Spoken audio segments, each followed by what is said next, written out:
Hey everyone, this is Connor here at Haus, joined by Rob today, and we're here today because we've just got an exciting update.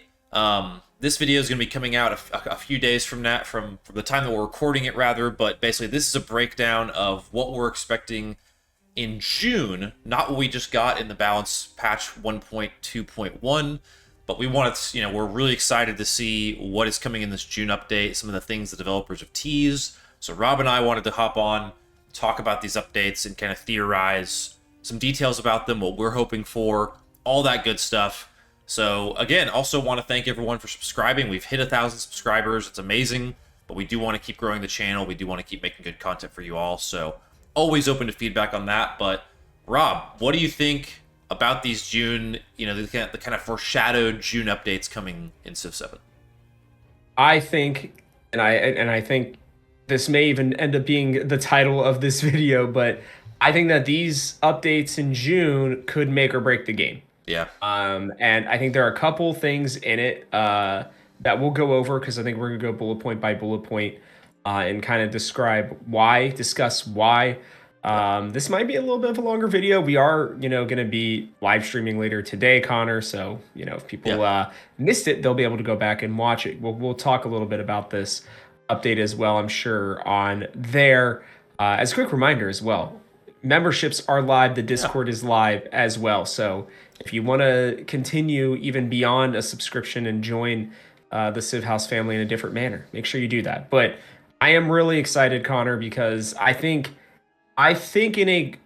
trending towards the positive version of the making or breaking for the game. Yeah, I mean, based on what we're seeing, so I'll kind of get into what we're seeing on screen here, and we can talk about some of these changes. So hey, Civ fans, we're rolling out a bonus update for you ahead of our next one in June. So this is the current update, goes through Pangea Plus, basically just a lot of balance updates for leaders, civs, new map type, etc.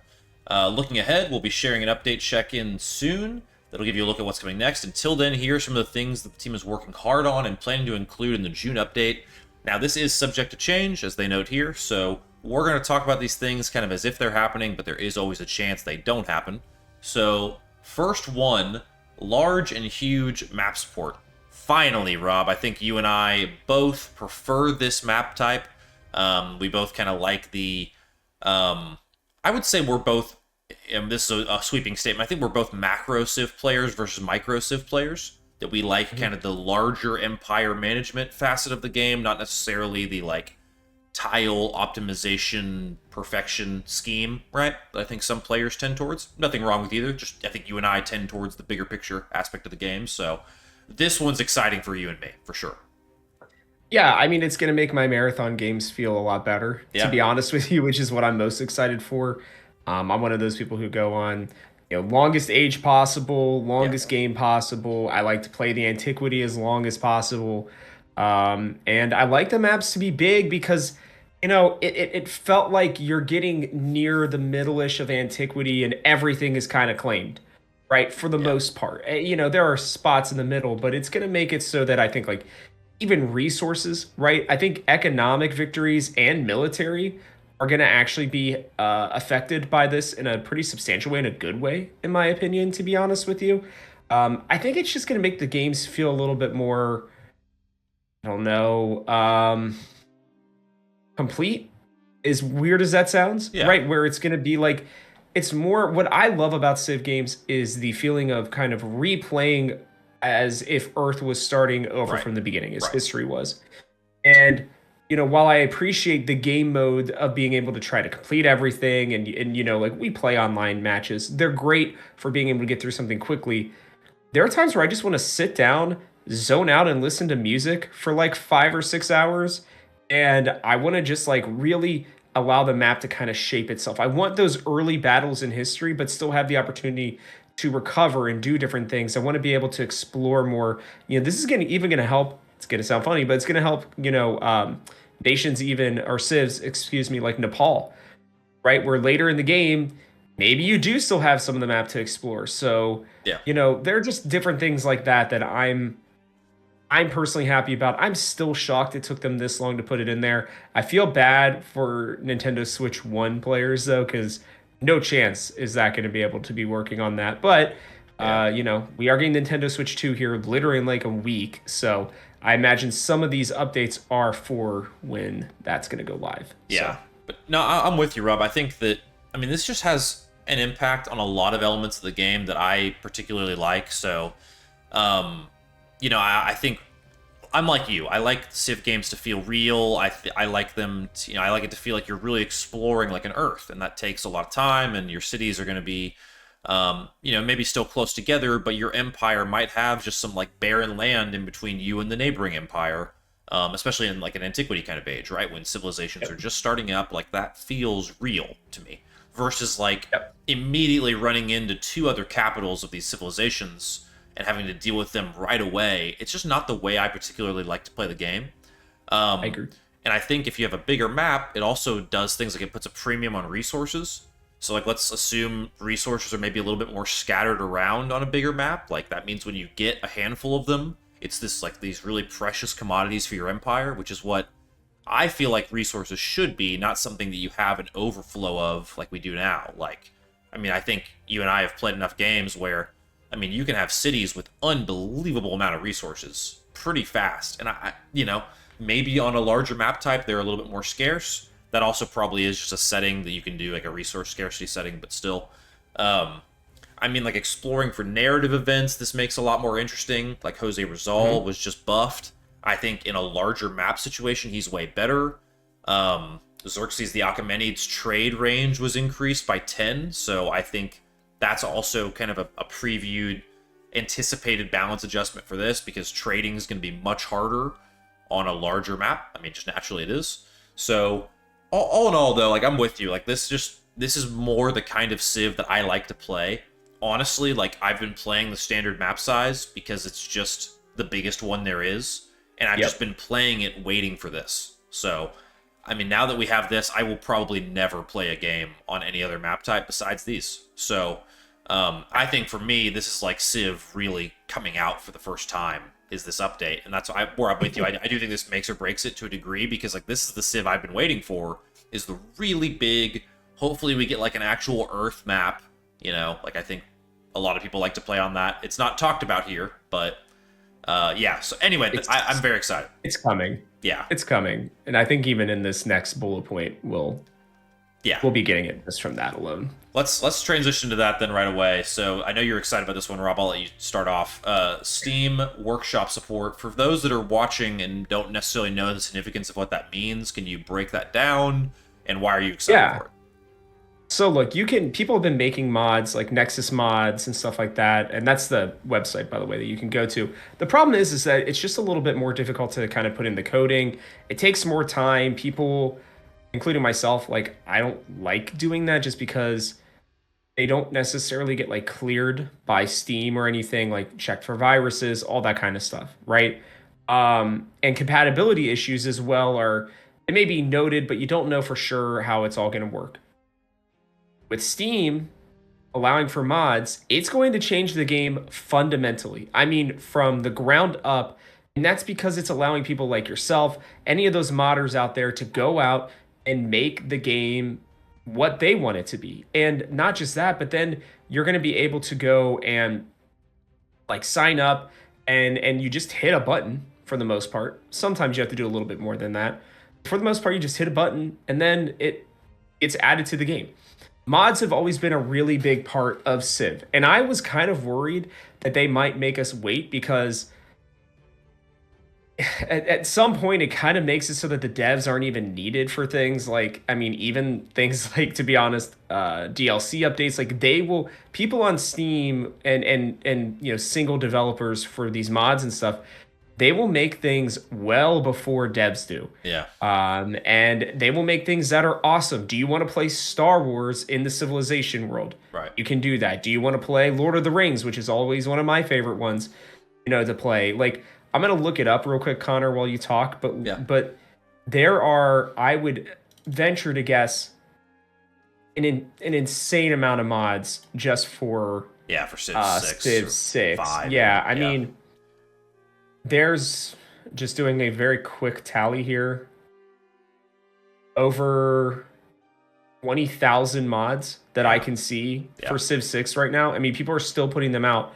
Your favorite characters. I mean, especially I think for this game, Connor, this is why I'm so excited. Leaders and civs are separated. Yeah. So you are going to see just, I bet you within the first couple of days, an insane amount of leaders. I'll give another quick plug, by the way. This may already be out or not. We'll have to see. But we do have a create your own leader that Connor and I made. So you guys will get a video of that. I recorded it already. It should be out sometime this week. But I know we're both very excited for this potential leader. Maybe a modder will want to come in and get it added. But yeah, I don't know, man. This fundamentally changes the game for me. Like I like really and truly every somebody will, sorry, my last point here, somebody will make it so that things like era transitions are very much changed. Like religion, it'll be religion mod where religion is totally overhauled, starts at the beginning, becomes a part of the modern age. There's just so many great things you could do with mods. I'm very excited. Yeah, I'm with you. I think that, to your point, I think Civ 7 is the most moddable Civ game today because of we're going to have custom civilizations and custom leaders, and obviously all the different elements you can do to the map and different things like that. Like you mentioned, like a Middle Earth map or a 100-acre wood map, Winnie the Pooh style, or something like that. Anything, right? So like Earth will be in on day one. I almost guarantee it. And that'll be one that I play constantly because that just, I don't know, it just is fun. But yeah, I think this is, for you and I, these first two bullet points are what Civ is for us. Civ is this sandbox empire management game that you can manage any kind of empire, any kind of way. And I don't feel like it's been that so far. It's still a great game. This is not me coming on here to bash Civ 7. I've always liked this game, and I still do. But this new iteration starting in June, assuming it all gets rolled out well, and assuming especially these first 2 points come out, will be enough to really swing this game. And I think we'll really adjust some of the player count numbers that we're seeing right now. That Civ 7's player count is low. And I wouldn't say it's alarmingly low, but it is low. I saw a video the other day where it's out of the top 100 on Steam already. Yeah, that's I don't know how severely to play, to talk about it, but it is low. But I think this is exactly the kind of thing that really could reel people back in and play this game. Because at this point, it's just an updated modding engine for modders to use, which is exciting. Yeah, and I think a quick point I'll make there on that before we move on as well is these are the top two things that are mentioned. They have been talking about both of these for a while. I think that these are the ones that they are like, I think they know this, dude. I'm telling you, I think both of these things getting added are things that they know that people really, really, really want. Yeah. And I think that they're just kind of admitting, hey, we need some help. These two got to go in sooner than later. Yeah, I'm with you. Let's go through the rest of the list now. I don't know that the rest of the list is going to measure up these first two, just to go ahead and say it. But they're still important things to talk about because they may be added to the game. So, improved game setup options. This one, I don't exactly know. This is pretty vague, at least the way it's stated in my mind. So, I think this could indicate a lot of different things. I think that I will say the game setup screen is pretty bare bones so far, in my opinion. Like, there's just you can customize some things, but I'm assuming that's like a UI fix, and they're going to add more elements of the game to update. That also probably just inherently comes along with the addition of mods, that you're going to need more like setup for what mods you're using versus not. So I don't know if you have much to say on this one, Rob. This one I think is pretty basic. Well, I will say this. 5 and 6 had very basic game setups as well. This will, I think, this is a sneaky one that I think is fundamentally going to change a lot, to be honest with you, because I think it's going to add the ability to just stay in one age, right? I think that that's a setup option that they'll end up adding. I think, I'm trying to remember the way all the different ones that they added in Civ 6, because like in Civ 6, the game setup options were like overwhelmingly like just so many of them. So I think that they're going to start working their way up towards that, and I think that this will actually really help the game, and I think it'll I think it will change the game pretty fundamentally, but it'll be like kind of like a behind the scenes one you don't really consider. Yeah, this is so aimed at replayability too. Like the timing of this makes Yes. sense because like everyone's Mhm. played dozens of iterations of this game in the current kind of basic setup, so you just need more options to do, and this is hopefully going to provide them. So, um, number 4 though is a very exciting one: new religious beliefs and balance. Religion finally getting overhauled, Rob. Maybe. I still am No, not 100% sure, but I do like that they're adding new beliefs. I think that'll be helpful. And they need to balance it. Again, I mean, I said it earlier. What they need to do is make it so that it's actually freaking usable yeah, for all three ages. Just because it has a focus in the second age in exploration, that's fine. Um, this is also making me realize, maybe we'll talk about this at the end of this. Where's that fourth age? Wouldn't this be a good time for them to put it in? could Don't be. know. Yeah, it's Sorry, interesting. that's something that I don't want to go off on a tangent on that too much. Maybe we talk about that at the end of this, but Sure. um, I think at the end we should talk about things huh, that we wish we would have seen. That could easily be one. But okay, I'm with you. yeah, but yeah, I think that well, it'll be interesting to see how much this is the balance thing is what I'm more interested in this. Like how they're going to not only balance religion, but I think for me, what is problematic is like when you end exploration. And like I've done this where I've had a really strong exploration age with religion. I have like a massive percentage of the world following my religion, Crab Rangoon every time, and I just don't get any data for like what that's doing, and that could be a UI thing. Maybe that's coming, but I would just love to see like the long-lasting effects in the modern age of what my religion is doing. Is it still giving me yields? Like, where are those going? Even in the exploration age, when it's happening, like, can I where like show me those maybe a little bit easier on the religion screen? Um, but to your point, Rob, I mean, religion is something that I think has been a pain point pretty solidly since day one, in terms of just functionality and like it making sense. I don't mind the pantheon to religion transition. It just for the modern age, especially, it really feels like it loses its place. So um, we'll see. Um, Next up, though, new city-state bonuses and balance. This one I was actually somewhat surprised to see. I think if there are new bonuses, I'm hoping they are crossover bonuses. So like you could have a city-state that is science and cultural. You get a little bit of both. Maybe influence city-states. We don't have those yet. That give you influence back for investing influence in them. Um, Otherwise, this is a hard. I feel like city states are at least interesting enough as it is. Maybe they're going to have more options to choose from when you become suzerain. Rob, I don't know if you have any other thoughts on this, but I mean, it may make it so it's a little bit more worth it to even have them in the modern age as well. To yeah, be honest with you, because I still feel like they're pretty meh at best. So maybe that'll be the balancing portion of it. I don't think it's a bad thing to add them. I think that that's just going to be a nice little thing that will, be like, oh, great, I found this new city state and they have a cool new bonus. yeah, Cool. yeah, that's fair. Yeah, Um, yeah, so that one will be interesting to see. I think that would not have been on my bingo card for big June updates, me but neither. yeah. New town specializations and balance. This is one where I don't personally specialize my towns very often.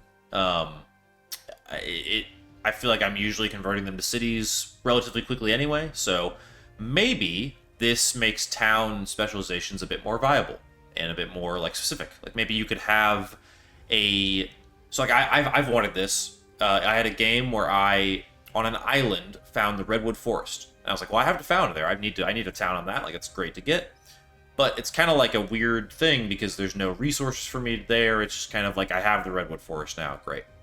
Maybe you could have like a national park town specialization.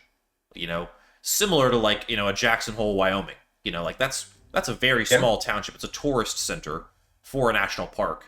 That would be really cool to have as like a specialization for my exact scenario I mentioned. Like I'm gonna pop up a town on this national wonder or natural wonder, but that's really all I want of it is just to have it. Otherwise, though, I don't know. This would be one that I am just curious to see what they have. Yeah, I think towns, they got nerfed a little bit in the past, and I think that cities have been more the meta for a while now. I think talking about Civ with metas, but I think that I think that this is actually going to help even for things like large and huge maps, right? I really liked the addition of the trading town specialization. I think that that helped the game quite a bit.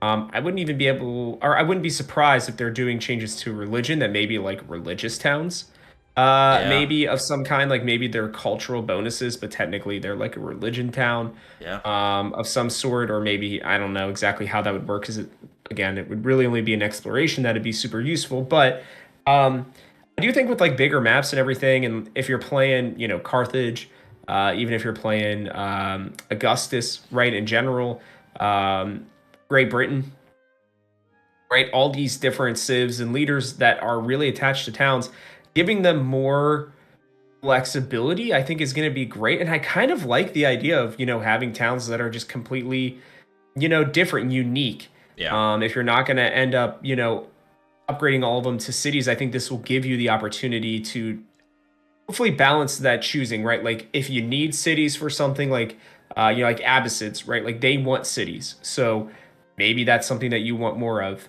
But if you're more focused on towns, then this will give you that kind of opportunity. I personally like towns quite a bit, yeah. but obviously they're not as good as cities right now. So I'm happy. I'm excited for these changes. I don't know what else they'll come out with, but um, Yeah, I think it'll be if good it'd be regardless. cool if with the update, if town specializations are something you like almost always did.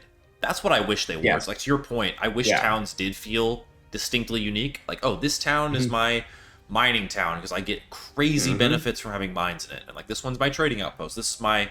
religious pilgrimage site town or something, right? Like that to your point makes a lot of sense to me. I think that's where towns would be cool is if they were so specialized, not just boilerplate Yeah. towns to feed the empire. Well, and it's like I've always wanted towns to kind of feel like they're on the outskirts, right? Because that's what towns are. When you have all the cities, you have these big city centers, or maybe they are, passing. You have a town that you pass through to the city, right? On these bigger maps, like that's going to be the kind of stuff that I want to think about. It does make me wonder if they're going to add, up settlement limits at all based on map size and Yeah, stuff. I would But hope so. I would hope so too. But yeah, stuff like that. All right, next up is specialist balance. This is about as vague as it gets. I really don't know what this means, if they are going to nerf specialists or buff them or change the way they work. It didn't say rework, so I don't think they're getting an overhaul, but expect tweaks to specialists. I think we can move on, Robbie, unless you got any thoughts on that. Yeah, Oh, I don't even really like specialists all that much. that's So fair. Yeah, it's an interesting system. Whatever. Treasure fleet improvements, though, is really what I wanted to get to. So the Pangea map is, I think, I talked about this when I did the reveal video, but like the Pangea map, I think, has treasure fleets kind of exactly as they should be, where they are on little islands adjacent to a landmass that are kind of easy to quick kind of grab, go back and forth, and utilize. That feels like the most sensible way I've ever seen treasure fleets presented. So maybe we'll continue to get more and more of that as we go along. Basically, I think treasure fleets should come from just about any island you found on. Like, that should be the whole idea of islands to me. And expansion is what you're bringing back to the homeland, like these exotic items and things that are unique to your empire and unique to your continent. Like, you're providing that. And that makes sense. But so many games, I will go to another continent or another island or whatever and just get nothing.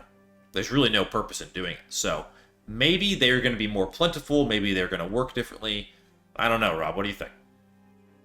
well, it's very clear as an economy player that this will be the second patch in a row that they have made changes to treasure fleets, and that's because they suck. I'm gonna be honest. Yeah. They're a little bit better now, but they are not very fun to play. To be honest with you, it just feels like a task, and I don't mind having that as a part of the game, but I'm hoping maybe the improvement is going to be that they take it off of the economic legacy path. Yeah, Maybe they redo it. they Maybe for make them expansion. Yeah. just a part of the game, Yeah. and they are important. You want to still get them, but they're not going to be the main way that you have to try to win that age.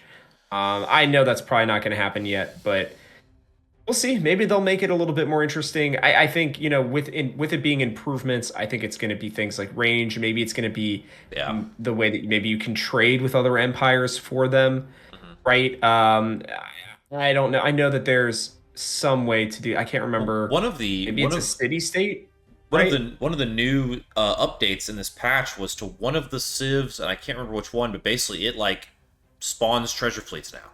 The civ does. Right. So like I Can't think remember. I the haven't gotten a chance to deep dive into this yet. I forget which, maybe Let's it's see. Songhai or something, but one of them has an interaction with treasure fleets that I was like, when I Yes. saw that I was like, oh, that's really interesting.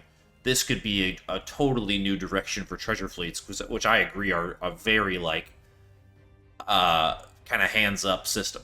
Yeah, it's more of this malaise towards the exploration age where we're both like meh, like religion meh, treasure fleets meh, science is just getting yields on tiles. Like okay, that's not that unique. The exploration age has been the biggest miss of this game. I'll be honest with you. It's what kills Yeah. this game for me at different points. But Anyway, I'll wait to the last point, and I think we yeah. should talk about kind of what we think is missing from this list. The last point being UI and quality of life improvements. I don't know that we need to speculate as to what those are, but I do think it's worth it for each of us to maybe think about on the spot here. And you mentioned one already as a potential idea, but what is missing from this list that we would have liked to have seen? Um, it's tricky. I think there's a lot of different directions I could go. Um, do you have one off the top of your head, Rob? I still think like they should start mentioning if there is going to be another age because I think Hmm. that would hype people up as well. To be honest with you, I just don't know how they're going to do it. Um, I'm going to say this one until I'm blue in the face though. I want a medieval age. If they're not going to do like a future or a computer age or whatever, right, then they need to add in medieval and they need to kind of figure that out. Personally, um, I'll do another one. I still want to rehaul almost completely of legacy paths, especially in exploration. To be honest with you, and my last one is that I'd like for them to add a new legacy path as well. That Yeah. overall encompassing one. These are kinds of things that I would have liked to see them maybe mention for the game. I know they're mostly trying to fix the game right now and get it into a good state before they start adding and changing, I think, the fundamentals of it. Sure. Um, but like I said, if it wasn't for the top two things, to be honest with you, Yeah, top two are big. this list would feel very minor, and I'd be worried that we'd be having to wait for major updates until Right to Rule. So, That's fair. yeah. I think for me, so a lot of this 1.2.1 patch had to do with influence, and I feel like Mhm. that is something they have been trying to make more useful, like more of this kind of like versatile resource, because that's really like when you think of what influence is for an empire, it's just kind of like your unspoken presence around the world, like Rome had such a massive influence around that part of the country, like America's influence, like coming out of World War II, for example, like crazy around the world, the kind of American cultural boom that happened, right? And that's used and presented in a lot of different ways. Like that comes to fruition in a lot of different ways. And I think with this update, you're seeing a lot more introduction of ways to use influence. That's what I would like to see. So to your point, either a influence legacy path. I've said that one before. I'll say it That'd be again. great. Mhm. Some way to win the game with influence really makes sense, especially if it's becoming this more prevalent tool to use, um, or just even more to do with it. I think would be what I would say. Um, I'm not sure what that would be. I don't know if there's like more endeavors or sanctions you could add, like more ways to interact with other civ leaders. Like you could have an action, for example, like you spend influence, and if they accept it, they get a benefit, and then you both agree to go to war against someone else, like a planned, Yeah. coordinated a war initiation or something. Like there's a lot that is missing in my mind between the ways that civs can interact besides what's happening on the actual game board. Like tile to tile is one thing, trading sure, military sure, but like I'd love to have more intricate ways to interact with the AI or even in multiplayer games with other players. Um, So, and I think influence is the primary driver for that. So I would like to see them do more with influence just in and of itself. But to your point as well, like I think if you covered up the first two, I would be a little concerned. But if they could, if they would have had one more like big thing to hang their hat on with this update, just like something new and exciting, that would be big. Because yes, they're adding huge and large map types, and they're adding Steam Workshop support, but the rest is really just tuning and adjusting. There's really no other additions, right? Thought of one thing. Okay. A leader and a civ. Yeah, that is not tied to DLC. Yeah, that would also make a ton of sense. Like, just an addition of some kind to that point, right? Like, a new content for players to get excited about outside of a map and what modders are going to make. Because that, like, when you say it like that, it's just really maps. Like, then the rest is going to be things other people make. So, I'm very excited for this list. Like, I think this is going to be huge for the game, and I'm like you said earlier. You lean positive. I tend to lean positive as well, but there isn't a whole lot of new content here. Just adjustments mainly, which is what we mostly expect with these updates. But it's going to get to a point where how far back has Right to Rule been pushed? I think it was planned to be coming out either May or June. And now, like, how much further back are the other DLCs going to be for people? How are they going to convince people to even buy them when the base game isn't been good enough for it? Like, I really genuinely think the more that I think about it right now, they should give out a free leader in Civ. I really do. I think that would help a lot of players. It's like, adding a new character to a game like, Marvel Rivals or Overwatch or League of Legends. Like, that always brings people back is new content like that. And so they're either going to need to really push the Steam Workshop and, these map additions, or in my mind, like, even honestly, okay, last one here, maybe I'm being greedy, but Earth, True Start Earth. Yeah. Where, like you do Pangea, great. I'm personally excited to play some Pangea later today, but like, why not add Earth here? Like, you've talked about it enough. Just do it. I don't know, man. Because when you open up the Steam Workshop, True Start Earth, yet not another, whatever their name is, I can't remember, but like that's gonna be there. Yeah. Like day one, it's already out on Nexus Mods, I believe. So. Yeah. I'm not going to try to be negative because again, there are good changes here. I really do appreciate that they are putting in work. I mean, we're getting multiple updates pretty much every month, basically. Yeah. We're getting at least one update every month since the release of the game. But I would say it feels like they're maybe like 33% of the way done towards getting the game to where it needs to be right now. Yep. But I think we both share the sentiment. This is a really good step in the right direction. I think that as content creators and people covering the game and just fans of the game, we have to kind of be honest with it and honest with people that watch. And I think we're both doing that here. Like, I'm not, trying to convince people to keep playing this game or tell people not to. But I think that this is us just trying to kind of analyze this patch in relation to our hopes, which I think we can keep a high standard. I think that's fair for fans to have a high standard. But I think we also both are being realistic here and thinking of what they could add, what they should add, based on games we covered in the past and other Civ games, blah, blah, blah, blah, blah. But anyway, we'd be curious to hear what you all think. Let us know in the comments of things you'd like to see on this patch. We will be making videos up until it comes out, and then obviously once it comes out, get ready, because we are going to go wacky with the mods. That'll probably be a lot of the content on the channel will be just fun iterations of that. So I'm super excited. You'll probably see a lot more like Let's Play style videos from us when that comes out. But until then, thank you all so much for tuning into another Civ House video. From our house to yours, we hope you'll join us for one more turn. See you next time.